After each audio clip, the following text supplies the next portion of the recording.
नमस्कार। आज का हमारा विषय है दलित महिलाएं अलग क्यों बोलती हैं। देखिए, ये सिर्फ एक सवाल नहीं है, ये अपने आप में एक बहुत ही पावरफुल पॉलिटिकल स्टेटमेंट है। तो आज हम इसी आवाज की अलग अलग परतों को खोलेंगे और ये समझने की कोशिश करेंगे कि आखिर इसके पीछे की असली वजहें क्या हैं। ये जो लाइन है ना, ये जिस टेक्स्ट पर हम आज बात कर रहे हैं उसकी ओपनिंग लाइन है और ये पहली लाइन ही पूरे मुद्दे की नींव रख देती है। सोचिए, ये सिर्फ एक बयान नहीं है बल्कि एक तरह की घोषणा है और इससे ये साफ हो जाता है कि दांव पर क्या लगा है। दांव पर है एक दोहरा संघर्ष, एक लड़ाई जो समुदाय के अंदर भी है और बाहर भी। तो फिर सवाल उठता है कि इस अलग संगठन की जरूरत ही क्यों पड़ी। दलित महिलाओं को अलग तरह से बोलने की जरूरत महसूस ही क्यों हुई। यही वो सवाल है जो आज हमारी चर्चा के बिल्कुल सेंटर में रहेगा। चलिए एक एक करके इन वजहों को समझते हैं। तो देखिए, सबसे पहले एक बात साफ कर लेते हैं। ये जो एक अलग, एक ऑटोनोमस आवाज उठी, ये कोई रातों रात नहीं हुआ, ये हवा में से नहीं आई। असल में ये कुछ बहुत ही स्पेसिफिक पॉलिटिकल हालात का एक लॉजिकल नतीजा थी। अगर आप इस टाइमलाइन पर नजर डालें तो साफ पता चलता है कि ये आंदोलन अचानक नहीं खड़ा हुआ। दशकों तक विमेंस इश्यूज एक ग्लोबल एजेंडा बने रहे। फिर पिछले कुछ सालों में बैंगलोर, दिल्ली और पुणे जैसी जगहों पर रीजनल कॉन्फ्रेंस हुई, जिनसे एक मोमेंटम बना। और फिर आखिरकार सालों की मेहनत और संगठित कोशिशों के बाद दिल्ली में national federation of Dalit women यानी NFW बना। मतलब ये सब एक बहुत सोची समझी स्ट्रैटेजी का हिस्सा था। तो इस अलग तरह से बोलने की जरूरत क्यों पड़ी? वजह है दो तरह के प्रेशर, एक बाहरी यानी एक्सटर्नल और दूसरा आंतरिक यानी इंटरनल। चलिए पहले बाहरी दबावों की बात करते हैं कि वो क्या थे। तो सबसे पहले बात करते हैं बाहरी दबावों की। ये वो प्रेशर थे जो मेन स्ट्रीम मूवमेंट से आ रहे थे। वो आंदोलन जो दलित महिलाओं की जो स्पेसिफिक असलियत थी, उनकी जो जमीनी हकीकत थी, उसे या तो समझ नहीं पाए या फिर उन्होंने उसे एड्रेस ही नहीं किया। और यहीं पे आपको पहला और सबसे बड़ा फर्क नजर आएगा। देखिए, रेप जैसी भयानक हिंसा पर जो मेन स्ट्रीम फेमिनिस्ट एनालिसिस है, वो अक्सर क्लास, क्राइम या फिर पुरुषों की हिंसा, बस यहीं तक सीमित रह जाता है। लेकिन दलित महिलाओं का एनालिसिस कहता है कि नहीं, आप कास्ट फैक्टर को कैसे भूल सकते हैं। उनके लिए ये फैक्टर यौन हिंसा को कहीं ज्यादा गंभीर बना देता है। मतलब जाति को नजरअंदाज करना सिर्फ एनालिसिस को अधूरा बनाना नहीं है, बल्कि सच्चाई को ही झुठलाना है। और बस यहीं से एक अलग नजरिए की जरूरत पैदा होती है। और ये टकराव सिर्फ थ्योरी में नहीं था, ये जमीन पर दिख रहा था। दलित महिलाओं ने खुद को एक बहुत ही अजीब सिचुएशन में पाया।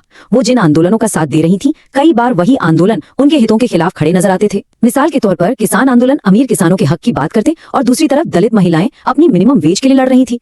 या फिर इको फेमिनिस्ट पर्यावरण की बात तो करते, लेकिन इस बात को पूरी तरह नजरअंदाज कर देते कि दलित महिलाओं के पास तो जमीन का अधिकार ही नहीं है। तो हो क्या रहा था? विमेन सॉलिडारिटी या महिला एकजुटता का जो बड़ा नारा था, वो दलित महिलाओं के लिए खोखला साबित हो रहा था।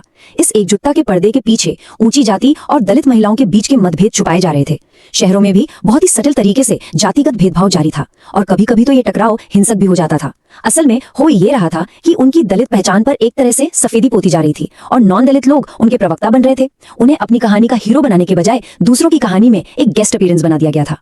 बस इसीलिए उन्होंने तय किया कि कोई और उनके लिए नहीं बोलेगा। लेकिन कहानी का एक और पहलू है।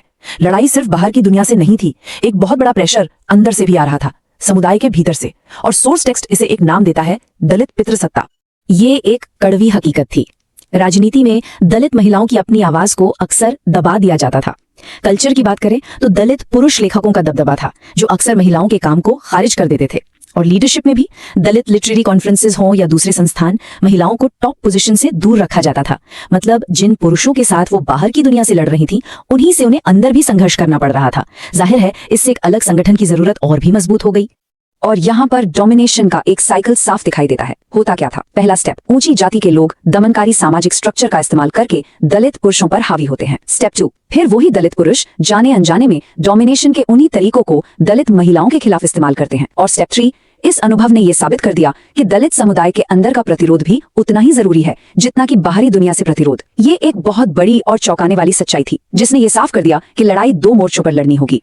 तो इन बाहरी और आंतरिक दबावों के बीच से एक बिल्कुल नई तरह की राजनीति ने जन्म लिया। इसे हम अनुभव की राजनीति कह सकते हैं। इसका फंडा बहुत सिंपल है। आपका जो तजुर्बा है, आपका जो लिव्ड एक्सपीरियंस है, वही आपके ज्ञान को और आपकी पॉलिटिकल आवाज की लेजिटिमेसी को तय करता है। ये जो कोट है, ये इस पूरी सोच का सार है। उनका कहना है कि जो फेमिनिस्ट थियरी नॉन दलित महिलाओं ने बनाई है, वो उनके लिए ऑथेंटिक नहीं है। क्यों? क्योंकि वो उनकी हकीकत को, उनकी सच्चाई को कैप्चर ही नहीं कर पाती। तर्क बहुत सीधा है। अगर कोई थियरी हमारी असलियत, हमारे दर्द को नहीं समझ सकती, तो वो हमारी किसी काम की नहीं है, वो हमारे लिए झूठी है। इस आइडिया के लिए एक एकेडमिक टर्म भी है, एपिस्टेमोलॉजिकल प्रिविलेज। सुनने में थोड़ा भारी लगता है पर इसका मतलब बहुत आसान है। सोचिए, जो इंसान पहाड़ की चोटी पर खड़ा है उसे क्या दिखेगा? एक सुंदर नजारा।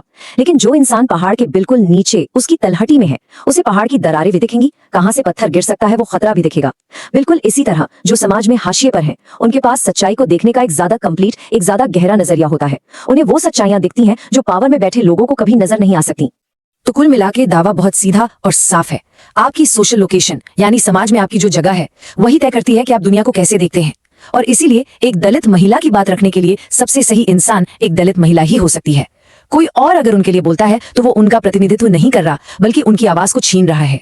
अच्छा, तो एक अपनी अलग पहचान बना लेना, एक ऑटोनोमस आवाज खड़ी कर लेना, ये यकीनन एक बहुत बड़ी जीत थी। लेकिन सफर यहीं खत्म नहीं होता, मंजिल अभी दूर थी। अब जरा उन चुनौतियों और मुश्किलों पर नजर डालते हैं जो इस आंदोलन के सामने खड़ी थी और आज भी हैं। देखिए, ऑटोनोमस होने के बाद चुनौतियां और भी कॉम्प्लेक्स हो जाती हैं। जैसे कि एक खतरा ये है कि कुछ पढ़ी लिखी शहरी दलित महिलाएं ही सबकी आवाज बन जाएं और गांव देहात की जो जमीनी आवाजें हैं वो पीछे छूट जाएं। दूसरा खतरा राज्य पर निर्भरता का है। अगर आप पॉलिटिकल स्पेस के लिए सरकार पर डिपेंड करते हैं तो हमेशा ये डर बना रहता है कि कहीं सरकार आपको अपने मकसद के लिए इस्तेमाल ना कर ले, या फिर सरकार आपको स्पॉन्सर करके आपके आंदोलन की जो रेडिकल धार है उसे ही कुंद ना कर दे। ये बहुत मुश्किल सवाल है जिनसे आंदोलन को लगातार जूझना पड़ता है। लेकिन ऐसा नहीं है कि आंदोलन इन चुनौतियों से निपट नहीं पा रहा। सौर समय इसके उदाहरण भी देता है। एक तरफ वो समुदाय के अंदर पितृसत्ता का विरोध करते हैं, जैसे बोधगया में जब सरकार दलित पुरुषों को जमीन दे रही थी तो दलित महिलाओं ने इसका विरोध किया क्योंकि इससे वो और हाशिए पर चली जाती। और दूसरी तरफ वो सरकार की बड़ी नीतियों का भी विरोध करते हैं, जैसे कि NFDW और दूसरे ग्रुप्स निजीकरण और ग्लोबलाइजेशन की पॉलिसीज का खुलकर विरोध करते हैं। तो ये लड़ाई दोनों मोर्चों पर जारी है। और यहाँ एक बहुत जरूरी बात समझनी होगी, अलग बोलने का मतलब अकेले बोलना बिल्कुल नहीं है। ये आंदोलन इस बात को बहुत अच्छी तरह समझता है कि अगर वो सिर्फ अपने ही मुद्दों में सिमट कर रह गए तो वो अलग थलग पड़ जाएंगे, एक तरह की गेटोआइजेशन का शिकार हो जाएंगे। इसीलिए हिंदुत्व हिंसा जैसे बड़े खतरों से लड़ने के लिए वो जाति और इलाके की दीवारों को तोड़कर दूसरों के साथ एकजुटता भी बनाते हैं, गठबंधन भी करते हैं। तो आखिर में हम इसी एक बड़े सवाल के साथ अपनी बात खत्म करते हैं। जैसे जैसे दलित महिलाएं अपनी एक यूनिक पहचान बना रही हैं, वो अपनी इस जरूरी लड़ाई के अंदर अलग थलग पड़े बिना पावर के बड़े बड़े सिस्टम्स को कैसे चुनौती दे सकती हैं। मतलब एक तरफ अपनी अलग आवाज को बचाए रखना है और दूसरी तरफ बड़ी लड़ाई के लिए एकता भी बनानी है। इन दोनों के बीच सही बैलेंस कैसे बनेगा? शायद इसी सवाल का जवाब इस आंदोलन का भविष्य तय करेगा।